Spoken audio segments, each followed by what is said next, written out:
Welcome to my channel. எப்படி இது மாதிரி க்யூட்டாக ஒரு கிஃப்ட் டே பண்ணலான்னு பார்க்கலாமா? நான் இன்னைக்கு கேன்வாஸ் ஷீட்டில் தான் பண்ணியிருக்கேன். நீங்கள் கேன்வாஸ் ஷீட் இல்லைனா பேப்பரில் கூட நீங்கள் பண்ணிக்கலாம். நான் என்னென்ன மெஷர்மெண்ட்ஸ் ஃபஸ்ட்டே கொடுக்குறேனோ அதெல்லாம் இந்த மாதிரி கட் பண்ணி வச்சுக்கோங்க. அப்போ தான் உங்களுக்கு கிஃப்ட் டே பண்ணுறதுக்கு ரொம்பவே ஈஸியாக இருக்கும். வேறு நீங்கள் லாஸ்ட் நேரத்தில் எல்லாத்தையும் கட் பண்ணுற மாதிரி இருக்கும். இந்த மாதிரி நீங்கள் ஃபஸ்ட்டே கட் பண்ணி வச்சிட்டிங்கன்னா உங்களுக்கு ரொம்பவே ஈஸியாக இருக்கும். நான் கொடுத்துருக்க எல்லா மெஷர்மெண்ட்ஸும் உங்களுக்கு புரிஞ்சிருக்கும்னு நினைக்கிறேன். இப்போ நம்ம எப்படி பண்ணலான்னு பார்க்கலாமா? ஃபஸ்ட்டு கட் பண்ணி வச்சிருந்த கேன்வாஸ் ஷீட்டை எடுத்துகிட்டு இந்த மாதிரி 1 சென்டிமீட்டருக்கு மார்க் பண்ணிக்கோங்க. மார்க் பண்ணிவிட்டு நான் எந்த சைட்லேருந்து கோடு போடுறேனோ அதே மாதிரி போட்டுக்கோங்க. இந்த மாதிரி போட்டதுக்கப்புறம் நான் எங்கே மார்க் பண்ணுறேன்னு பாருங்கள். இதே மாதிரி ஃபுல்லாக எல்லா இதுலேயும் மார்க் பண்ணணும். நான் மார்க் பண்ணுறது உங்களுக்கு புரியும்னு நினைக்கிறேன். சப்போஸ் நான் மார்க் பண்ணியிருக்கிறது உங்களுக்கு புரியலைன்னா நான் கட் பண்ணதுக்கப்புறமா காமிக்கிறேன், நீங்களே பாருங்கள். இப்போ எல்லா இதுலேயும் நம்ம மார்க் பண்ணிட்டோம். மார்க் பண்ணதுக்கப்புறமா ஒரு கட்டரை வச்சு கட் பண்ணிடலாமா?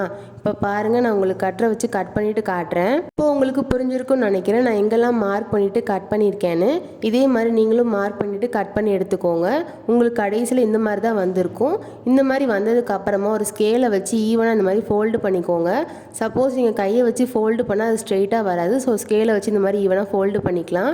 இந்த மாதிரி ஃபோல்டு பண்ணதுக்கப்புறமா மேலேயும் அதே மாதிரி கீழேயும் நான் எப்படி கிராஸ் மார்க் போடுறேன்னு பாருங்கள். இந்த மாதிரி ஸ்கேலை வச்சு நீங்கள் ஈவனாக போட்டால் தான் உங்களுக்கு சென்டரில் ஈவனாக கிடைக்கும். அதுக்கப்புறம் காம்பஸ் இல்லைனா பென்சில் அந்த மாதிரி எதையாவது வச்சு இந்த மாதிரி சென்டரில் நீங்கள் ஹோல் போட்டுக்கோங்க. ஹோல் போட்டதுக்கு அப்புறமா நான் அதை எப்படி வைக்கிறேன்னு பாருங்கள். இந்த மாதிரி நீங்கள் ரொட்டேட் பண்ணிங்கன்னா உங்களுக்கு இந்த மாதிரி வந்திருக்கும். நான் மேலே உங்களுக்கு க்ளோஸ் பண்ணுறேன், அதை நீங்கள் உள்ளே க்ளோஸ் பண்ணணும். உங்களுக்கு தெரியறதுக்காக நான் மேலே க்ளோஸ் பண்ணியிருக்கேன். இப்போ கம் வச்சு ஒட்டினதுக்கு அப்புறமா நீங்களே பாருங்கள், உங்களுக்கு மேலே இந்த மாதிரி தான் வந்திருக்கும். நான் மேலே வச்ச மாதிரி அப்படியே வச்சிடாதீங்க, அதெல்லாம் உள்ளே வைக்கணும். இப்போ செகண்டாக நம்ம கட் பண்ணோம்ல அந்த கேன்வாஸ் ஷீட்டை எடுத்துக்கோங்க. அதையும் நான் எப்படி மேலே மார்க் பண்ணுறேனோ அதே மாதிரி மார்க் பண்ணிவிட்டு நம்ம கட் பண்ணி எடுத்துடலாம். சப்போஸ் நான் மார்க் பண்ணியிருக்கிறது உங்களுக்கு புரியலன்னா நான் கட் பண்ணதுக்கப்புறமா காட்டுறேன், நீங்கள் அதை பார்த்துக்கோங்க. அதுக்கப்புறம் நம்ம அதே மாதிரி ஸ்கேலை வச்சு ஈவனாக ஃபோல்டு பண்ணிக்கலாம். ஃபுல்லாக ஈவனாக ஃபோல்டு பண்ணதுக்கப்புறமா கார்னரில் 1 சென்டிமீட்டருக்கு இந்த மாதிரி பாயிண்ட் வச்சுக்கோங்க. இதே மாதிரி ஆப்போசிட் சைடும் பாயிண்ட் வைக்கணும். இந்த மாதிரி பாயிண்ட் வச்சதுக்கப்புறமா அந்த பாயிண்டில் காம்பஸ் இல்லைனா பென்சில் வச்சு இந்த மாதிரி ஹோல் போட்டுக்கோங்க. இது இந்த மாதிரி ஃபினிஷ் பண்ணதுக்கப்புறமா தேர்டாக நம்ம ஒரு கேன்வாஸ் ஷீட்டை கட் பண்ணியிருந்தோம்ல அதை இந்த மாதிரி நான் எப்படி மார்க் பண்ணுறேன்னு பாருங்கள். இதையும் ஃபுல்லாக இந்த மாதிரி மார்க் பண்ணிக்கலாம். சப்போஸ் உங்களுக்கு நான் மார்க் பண்ணியிருக்கிறது புரியலன்னா நான் கட் பண்ணிவிட்டு காட்டுறேன், அப்போ உங்களுக்கு புரியும். இப்போது பாருங்கள், நம்ம ஃபுல்லாக மார்க் பண்ணிட்டோம். இப்போ நான் கட் பண்ணிவிட்டு காட்டுறேன், உங்களுக்கு புரியும்னு நினைக்கிறேன். உங்களுக்கு கட் பண்ணதுக்கப்புறமா இந்த மாதிரி தான் வந்திருக்கும். அதுக்கப்புறமா கார்னர் மட்டும் இந்த மாதிரி கர்வ் ஷேப்பில் ட்ரா பண்ணிவிட்டு அதையும் கட் பண்ணி எடுத்துடலாம். மார்க் பண்ணி ஃபோல்டு பண்ணதுக்கப்புறமா ஸ்கேலை வச்சு இந்த மாதிரி ஈவனாக ஃபோல்டு பண்ணிக்கோங்க. எல்லாத்துலேயும் இந்த மாதிரி சுற்றி ஃபோல்டு பண்ணதுக்கப்புறமா செகண்டாக ஒரு கேன்வாஸ் ஷீட்டை நம்ம கட் பண்ணி வச்சுருந்தோம்ல அதை எடுத்துக்கோங்க. எடுத்ததுக்கப்புறமா அதை அப்படியே திருப்பிட்டு இந்த மாதிரி ஃபோல்டு பண்ணி வச்சுக்கோங்க. நம்ம ஆல்ரெடி 2 பீஸ் அந்த மாதிரி கட் பண்ணி வச்சுருந்தோம்ல அதை எடுத்துக்கோங்க. அதை எடுத்துகிட்டு நான் எப்படி ஒட்டுறேன்னு பாருங்கள். இதே மாதிரி ஒட்டிட்டு சைடில் 2 நான் எப்படி வைக்கிறேன்னா அதே மாதிரி கம் வச்சு ஒட்டிடலாம். இப்போ நான் ஒட்டினதுக்கப்புறமா உங்களுக்கு காட்டுறேன், உங்களுக்கு புரியும்னு நினைக்கிறேன். இப்போ பாருங்கள், நம்ம ஒட்டிட்டோம். இதே மாதிரி நம்ம இன்னொரு சைடும் ஒட்டிடலாமா?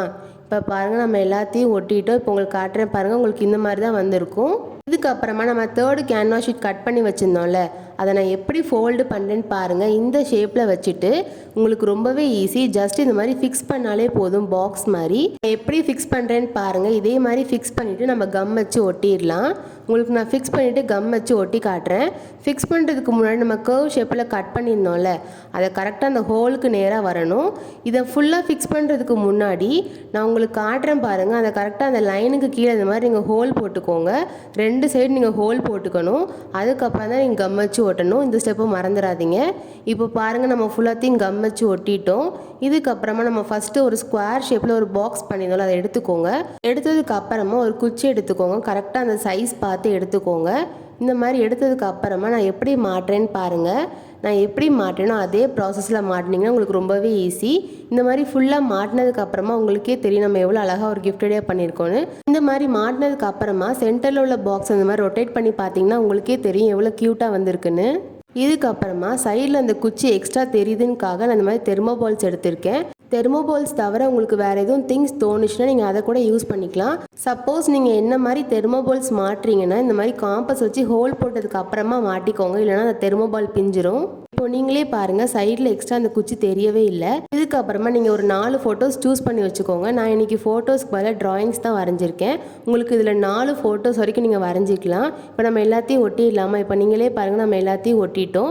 இதுக்கு பதில் நீங்கள் ஃபோட்டோஸ் கூட ஒட்டிக்கோங்க, ரொம்பவே அழகாக இருக்கும். இந்த ஐடியாவை நீங்கள் உங்கள் ஃப்ரெண்ட்ஸ் இல்லை உங்கள் ஃபேமிலி இல்லை உங்கள் பிடிச்சவங்களுக்கும் நீங்கள் ட்ரை பண்ணி பார்க்கலாம். அதுக்கப்புறமா சென்டரில் இந்த மாதிரி டேப் ஒட்டிட்டு இந்த மாதிரி ஹாப்பி பர்த்டே கண்டென்ட்டில் நான் எழுதியிருக்கேன். இந்த ஐடியா யாருக்கெல்லாம் பிடிச்சிருக்கோ அவங்கெல்லாம் ஒயிட் ஹார்ட் கமெண்ட் பண்ணுங்கள். உங்கள் ஃப்ரெண்ட்ஸ் இல்லைன்னா உங்கள் பிடிச்சவங்களுக்கு ஹேண்ட்மேட் கிஃப்ட் பிடிக்கும்னா இந்த ஐடியாவை ட்ரை பண்ணி பாருங்கள், கண்டிப்பாக உங்களுக்கு ரொம்பவே பிடிக்கும். இந்த வீடியோ உங்களுக்கு பிடிச்சிருக்குன்னு நினைக்கிறேன். மறக்காமல் ட்ரை பண்ணி பார்த்துட்டு எப்படி வந்துச்சுன்னு கமெண்ட் பண்ணுங்கள். இதே மாதிரி இன்னும் நிறைய கிஃப்ட் ஐடியாஸ் நான் என் சேனலில் அப்லோட் பண்ணியிருக்கேன். அதையும் நீங்கள் ட்ரை பண்ணி பார்த்துட்டு எப்படி வந்துச்சுன்னு சொல்லுங்கள். இந்த வீடியோக்கு மறக்காமல் லைக் அண்ட் சப்ஸ்கிரைப் பண்ணிடுங்க. பாய்.